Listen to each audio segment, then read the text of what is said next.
레위기 6장 8절부터 30절까지 읽겠습니다. 주님께서 모세에게 말씀하셨다. 너는 아론과 그의 아들들에게 다음과 같이 일러라.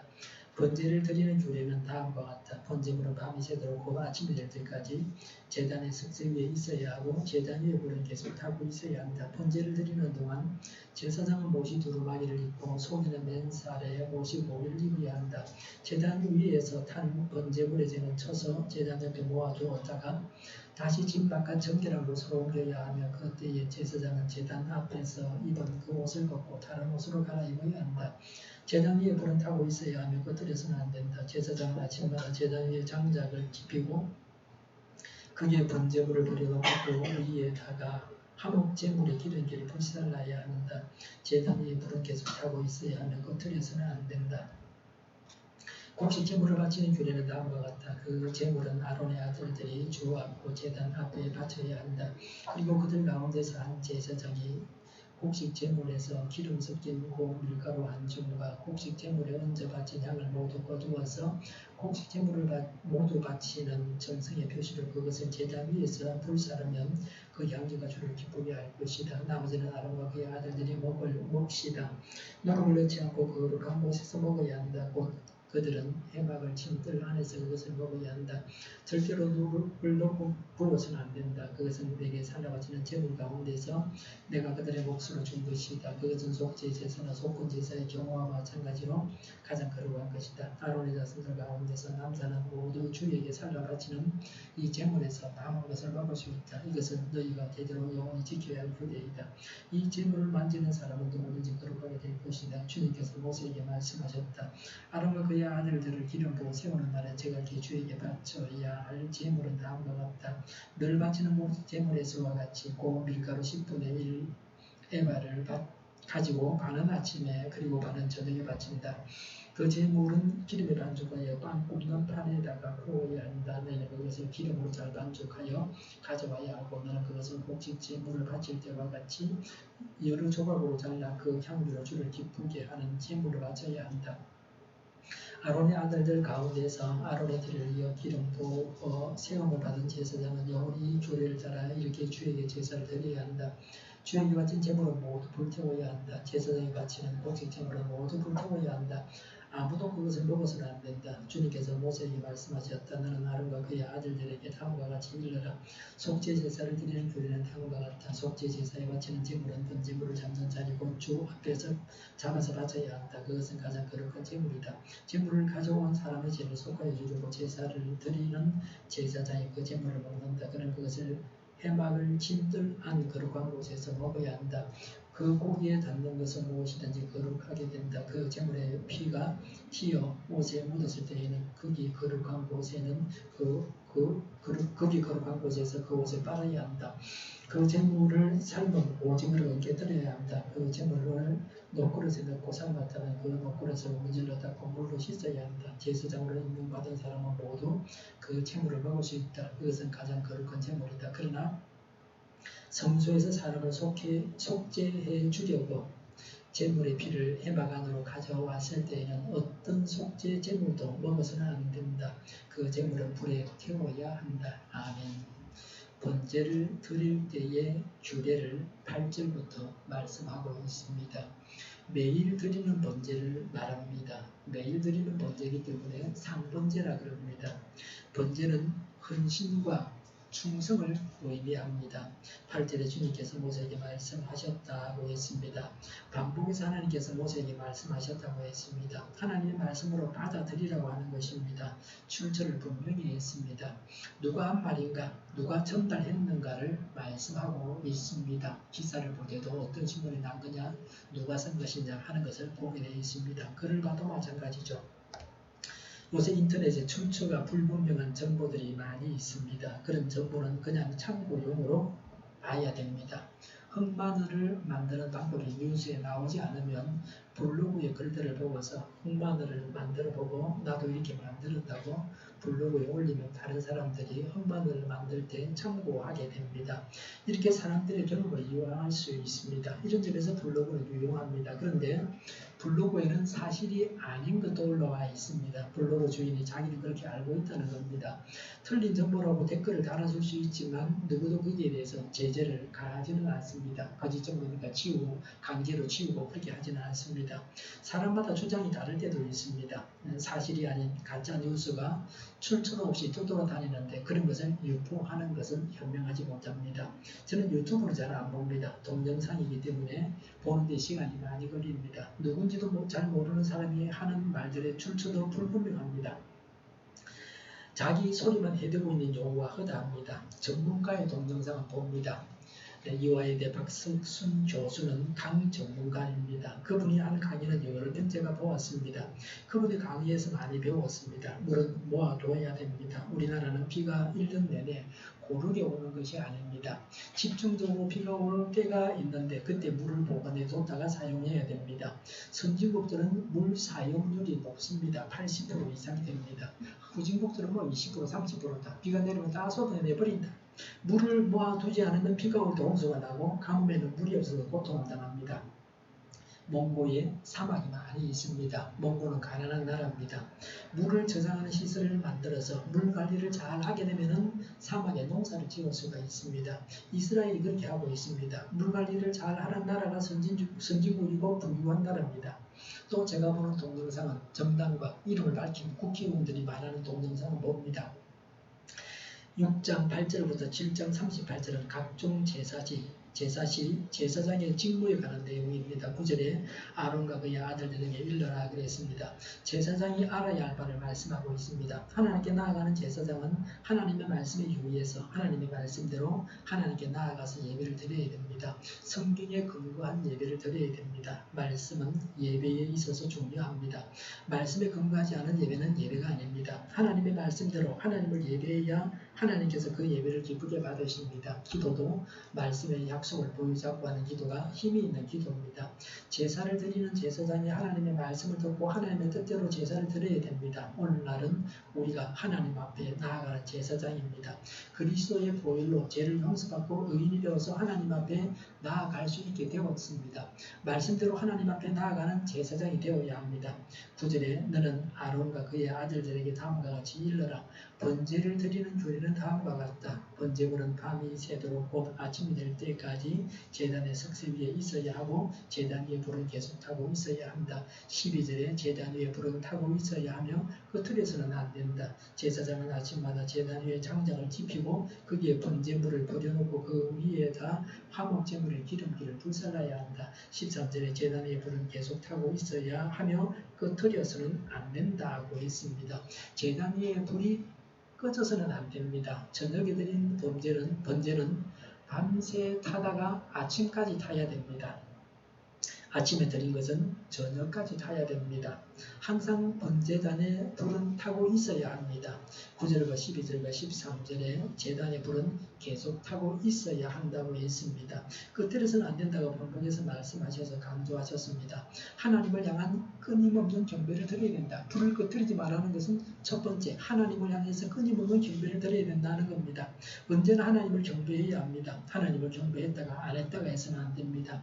우리의 생활 전체가 하나님께 드려지는 예배가 되어야 합니다. 주일에 교회에 나와서 예배를 드려야 됩니다. 이게 신앙생활입니다. 언제나 하나님을 예배하는 사람은 언제나 하나님을 예배하는 자리에 나오게 됩니다. 구약의 모든 제물은 상번제 위에 드려졌다 하는 것입니다. 충성과 헌신 위에 드려져야 됩니다. 계속적인 헌신과 충성이어야 합니다. 개인적으로도 지속해야 되고 대를 이어서 지속해야 합니다. 잠시 믿어보는 것은 신앙이 아닙니다. 신약 첫 책인 마태복음 처음에 족보가 나옵니다. 신앙은 자손 예조로 이어져야 됩니다. 그게 신앙입니다. 그리고 불을 꺼뜨리지 말라 하는 것은 매일의 삶에서 믿음의 불을 꺼뜨려서는 안 됩니다. 언제나 믿음으로 살아가야 됩니다. 말세에 믿음을 보겠느냐고 예수님이 말씀하셨습니다. 믿음은 눈에 보이지 않습니다. 기도하는 사람 믿음 있는 사람입니다. 기도하지 않는 자는 믿음이 없는 자입니다. 믿으니까 기도하는 겁니다. 믿음이 없으니까 기도하지 않습니다. 믿음을 가지고 기도하면 하나님의 기적을 보게 됩니다. 항상 믿음을 갖고 내가 나가는 모든 문제를 두고 기도해야 합니다. 기도하기를 쉬지 말아야 됩니다. 그리고 불을 꺼뜨리지 마라 하는 것은 항상 하나님과 교제가 끊어지지 않아야 된다는 겁니다.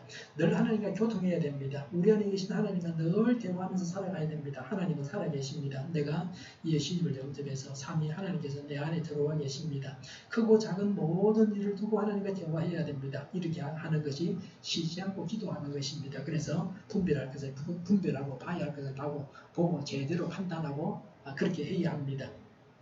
10절에 번제를 드리는 동안 제사장은 못이 두루마기를 입고 속에는 맨살의 못이 고이를 입어야 한다 그랬습니다. 못이 고이는 하체를 가리는 옷입니다. 하체를 가려서 수치를 가리는 겁니다. 제사장이 번제를 드리는 동안 입을 옷을 정해주셨습니다. 제사장은 번제를 드릴 때 하나님께서 명하신 옷을 입어야 됩니다. 맨살의 고이를 입고 못이 두루마기를 입어야 합니다. 10절에 제단 위에서 탄 번제물의 재는 쳐서 제단 옆에 모아두었다가 11절에 다시 진 바깥 정결한 곳으로 옮겨야 하며 그때 제사장은 제단 앞에서 입은 그 옷을 벗고 다른 옷으로 갈아입어야 한다 그랬습니다. 평상복으로 갈아입고 죄를 버려야 됩니다. 제사를 드릴 때 입는 옷은 의와 순결을 상징합니다. 그래서 죄를 버릴 때는 옷을 갈아입으라고 하셨습니다. 8절에 신부에게 빛나고 깨끗한 못이 옷을 입게 하셨습니다. 이 못이 옷은 성도들의 의로운 행위다라고 했습니다. 하나님 나라에 들어가기 위해서 깨끗한 세마포를 준비해야 합니다. 성도다운 성결한 삶을 살아야 됩니다. 하나님께서 보실 때에 성결해야 됩니다. 거룩한 하나님의 백성답게 성결하게 살아야 됩니다.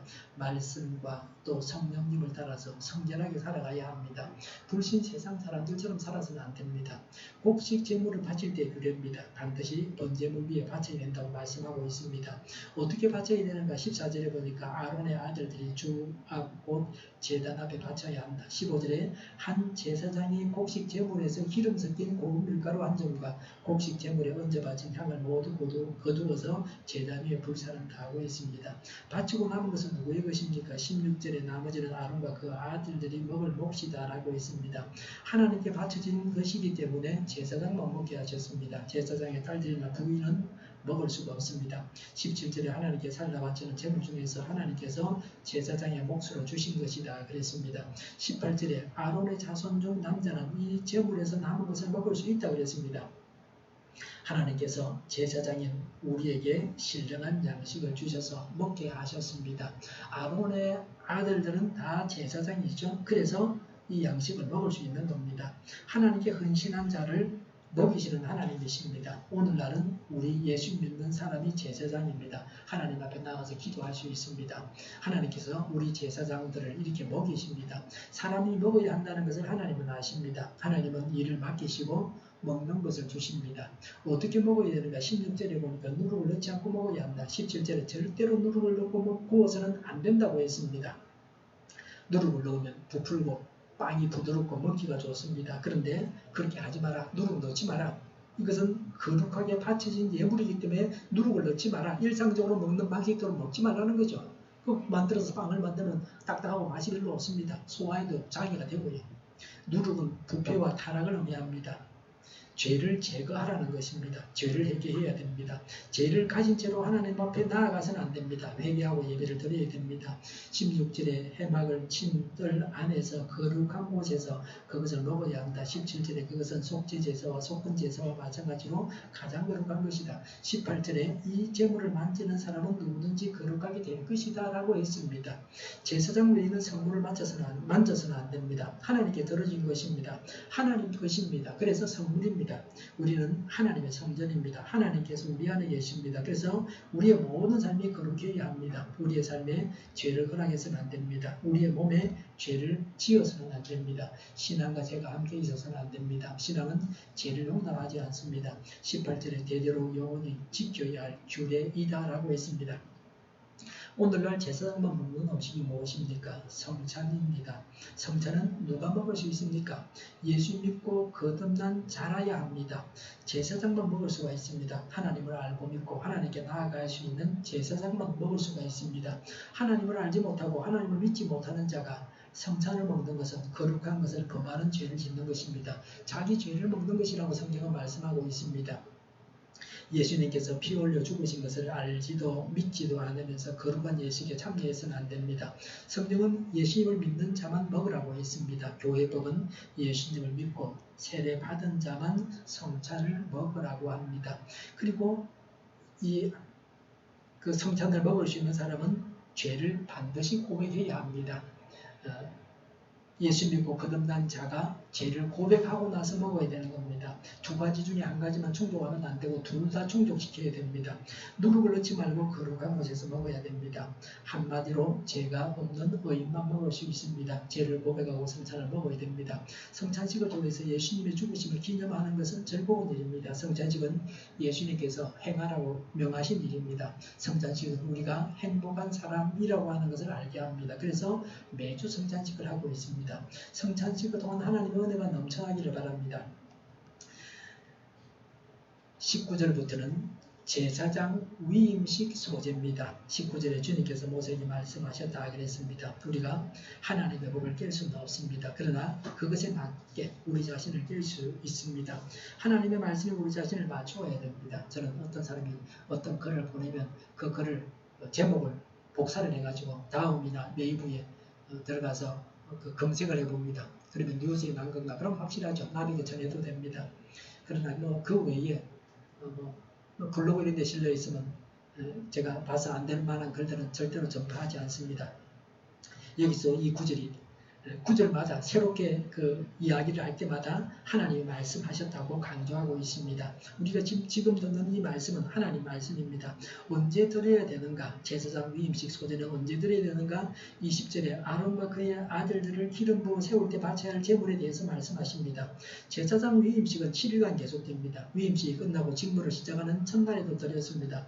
누가 드려야 되는가? 22절에 보니까 제사장은 영원히 이렇게 주께 제사를 드려야 한다. 제사장 위임식의 소제는 대제사장이 드렸습니다. 뭘 바치는가? 20절에 보니까 고운 밀가루 10분의 1 에바를 반은 아침에 반은 저녁에 바친다고 했습니다.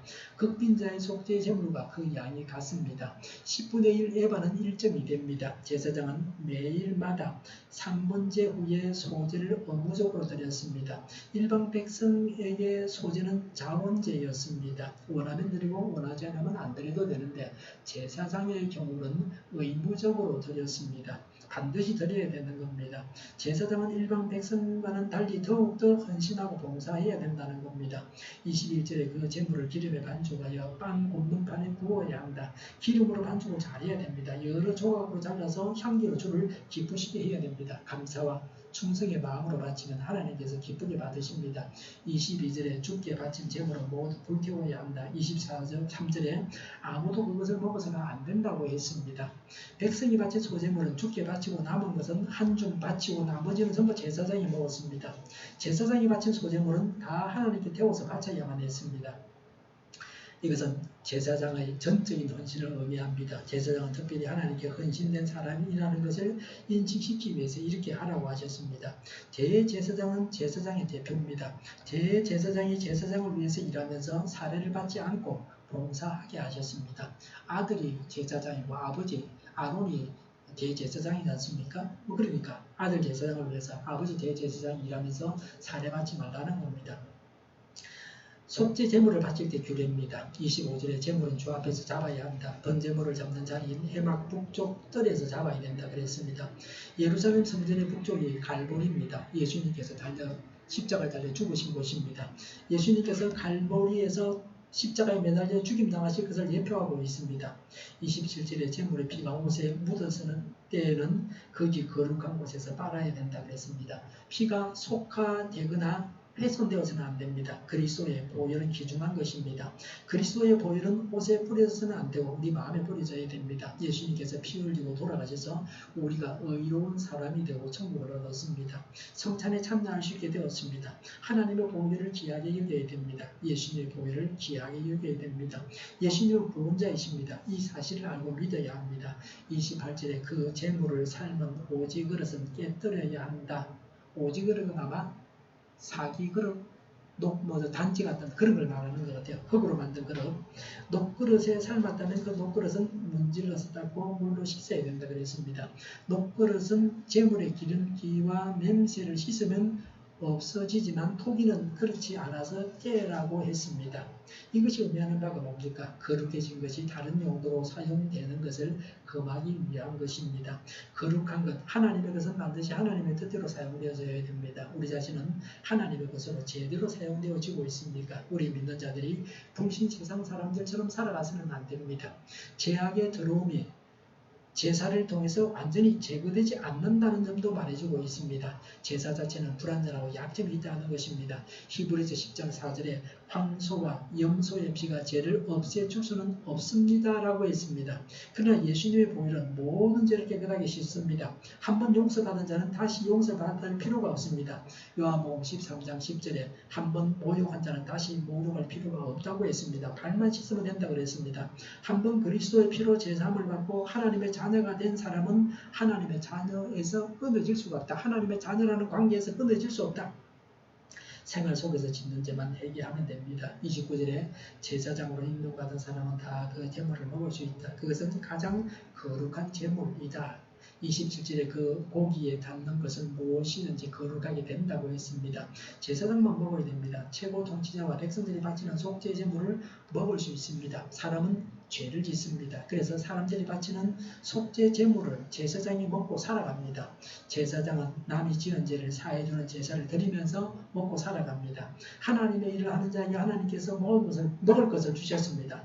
남의 죄를 대신해서 속죄 제사를 드려서 죄를 용서받게 하는 일은 매우 중요한 일입니다. 제사장이 해야 할 일입니다. 우리가 제사장입니다. 우리가 기도해서 우리 주변 사람들의 죄를 용서받아야 합니다. 다른 사람들의 죄를 대신해서 용서를 빌어야 합니다. 대신 용서를 비는 것을 하나님은 허락하셨습니다. 사람이 죄를 짓고도 모를 수 있습니다. 누가복음 23장 34절에 그때 예수께서 말씀하셨다.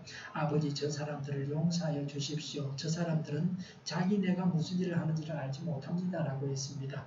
예수님을 십자가에 매달고 죽이라고 한 자들을 두고서 예수님은 몰라서 그런다고 하시면서 용서를 빌어주셨습니다. 우리도 이렇게 해야 합니다. 나를 죽이려고 하는 원수들의 죄도 용서해 주십사고 구해야 합니다. 다른 사람들의 죄를 용서해 주십사고 구해야 하는 것은 더 말할 필요가 없습니다. 하나님께서 용서해 주실 만한 죄면은 우리의 기도를 들어주고 하나님 용서해 주시는 것입니다. 그렇게 간구하지 아니하면 용서받을 수가 없습니다. 제사장이 죄를 빌어줘야 됩니다. 우리가 용서해 주십사고 기도해 줘야 합니다. 26절에 그 제물을 제사장이 먹되 회막들 안에서 거룩한 곳에서 먹어야 한다 그랬습니다. 희생 제물을 생각하면서 경건하게 먹어야 됩니다. 성찬식을 생각나게 합니다. 성찬은 아무나 먹을 수 없습니다. 거룩한 자만 먹을 수 있습니다. 성찬식이 바로 예배입니다. 예배의 절정은 설교가 아니고 성찬입니다. 성찬식입니다. 예수님을 보고 예수님을 만지고 예수님을 먹고 예수님을 마시는 것입니다. 예수님은 제자들과 함께 식사하시다가 성찬식을 하셨습니다. 우리의 삶이 예배가 되어야 됩니다. 제사장은 성소에서 살면서 제사를 드리고 성소에서 먹었습니다. 성전은 제사장의 활동 영역입니다. 우리가 어디서 생활하고 있습니까? 우리가 생활하는 곳이 성전입니다. 우리 안에 하나님이 계시기 때문에 그렇습니다. 하나님 앞에서 늘 살아가야 합니다. 우리가 행하는 모든 일이 하나님 앞에서 행하는 일입니다. 언제나 하나님 앞에서 행하는 자는 하나님의 인정을 받고 사람들의 인정도 받을 것입니다. 30절에 사람을 속죄해 주려고 제물의 피를 회막 안으로 가지고 왔을 때는 어떤 속죄 제물도 먹어서는 안 된다. 그 제물은 불에 태워야 한다고 했습니다. 대제사장의 속죄 제물과 온 회중의 속죄 제물의 경우는 피를 가지고 회막 안으로 들어가서 성소 휘장에 피를 뿌렸습니다. 이 경우는 속죄 제물을 먹어서는 안 되고 다 태워야 됩니다. 죄의 비중이 크기 때문입니다. 똑같은 죄나도 누가 지었느냐에 따라서 다릅니다. 성숙한 자, 직분자는 주의하고 삼가야 합니다. 성경은 더 중한 심판을 받는다고 했습니다.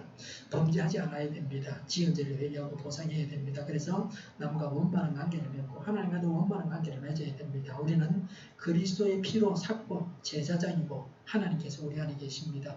거룩하신 하나님께서 받으시는 예배를 항상 드려야 합니다. 죄를 버리고 감사하는 마음으로 전적으로 헌신하고 충성해야 합니다. 우리의 삶이 하나님께 드려지는 예배가 되어야 됩니다. 늘 하나님과 교제하는 삶을 살아야 됩니다. 성결한 삶을 살고 성경님을 따라서 말씀을 따라서 최선의 삶을 살고 하나님의 뜻대로 삶을 실천해야 합니다.